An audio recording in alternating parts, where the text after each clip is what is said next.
This podcast is sponsored by Release Winery. Every wine tells a story. Each growing season, it's our goal to create an artisan Napa Valley wine of exceptional quality. Join us as the story of this ultra-limited wine continues. Learn more at releasewinery.com.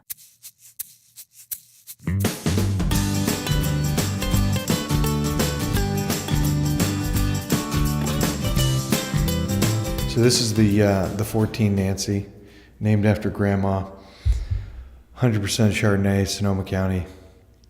And over the years, we've found these great sites. Russian River property, 30-plus-year-old vines, 2 properties on either side of Sonoma Mountain.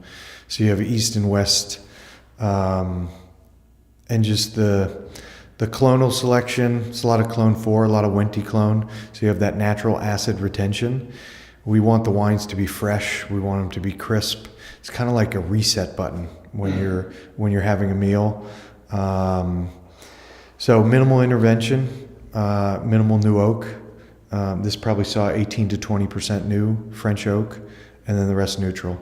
We really want to preserve that authenticity, the purity of the vineyard sites. Try to bring them all the way through. You know, it was kind of not a circuitous route, but we all had previous industries. My father was in the paper industry, so he's a paper broker. I jokingly say he was the original Michael Scott, but he didn't work for Dunder Mifflin. And he did very well, was great at sales. To entertain his suppliers and distributors, he would take them wine tasting. And he really loved sitting around a table and just sharing stories, memories, creating new experiences. And he, exposed that to me, my brother, my 2 sisters very early on. He got to travel to Europe and always remarked about their celebration for life and how important it was to gather around the table at the end of the day with a bottle of wine, whether you were, 10, 15, or of age. You can imbibe just a little bit. And so he exposed that to me, my brother Tripp, and my 2 sisters, and we've always carried that with us. And so my brother was in finance in New York and London before he came into the wine business. And, I had a little bit of a career in the entertainment business with film and television down in Los Angeles before I came into the wine business. So I think having those past experiences has given us more appreciation about, people, different places, and wine in general. So there's four of us. Half of us are in, half of us are out. But,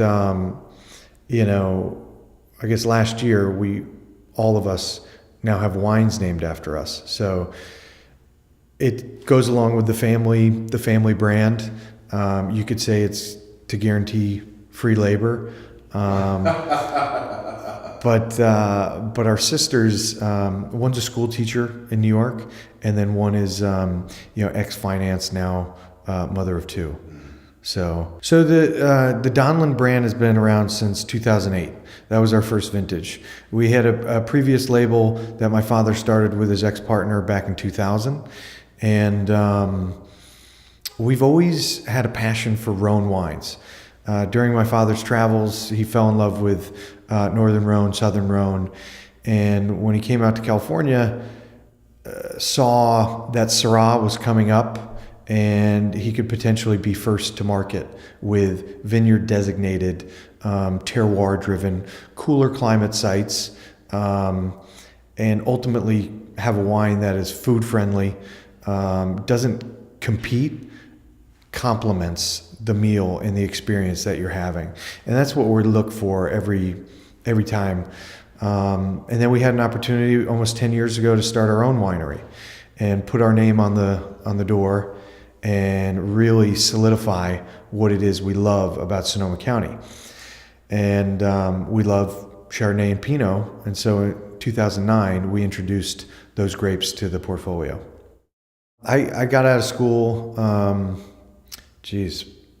about 12 years ago, and I was backpacking through Europe, and I was an art history major and loved specifically the Renaissance and Baroque, art and architecture, and but always loved entertainment business. So I moved out to California, moved out to Los Angeles, and just tried to hit the ground running, get a couple internships. Through a series of relationships from past work, got to meet Matthew McConaughey and some of his partners who used to be his fraternity brothers at UT Austin. And we hit it off, and I had a PA job on one of their movies.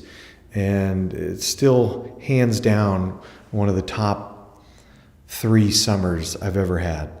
And Matthew's brand, it's so easily identifiable. You know, it's fun, it's outdoors, it's Southern fried, and I thought we could really parlay that into TV. So that was kind of my focus, and was the creative executive for the company, which just basically means in the entertainment world, bringing in new projects, finding writers, partnering up, packaging everything, and then going out there and pitching it and selling it. You know, I think ever since I was because my father started the winery when we were in high school, and I had enjoyed wines, but usually it was only during special occasions and holidays and things like that. For the most part, I was working in restaurants for about 10 years, and it was more cocktail based. But through college and more exposure, more travel, it was definitely something I wanted to do. And I think working with your family, working with your father and your brother, I think is something. It's a human sort of passion, and I thought it was pretty lucky, and especially this day and age. To be able to have a family business, I think, is very few and far between. So in the back of my mind, it was always there. It was just a matter of when and how, and could the company support another family member? Were we going to grow or sort of maintain? Wine is a journey, not a destination. So that's, my father's name is Joe. He's got a bunch of Joeisms or one-liners. And, as kids, he would he's a very inspirational guy, can be very, inspiring as well as demanding. But he would always tell us life is not a guided tour. You got to go out there and, make something of it and try new things and create options. So it's really a metaphor for life.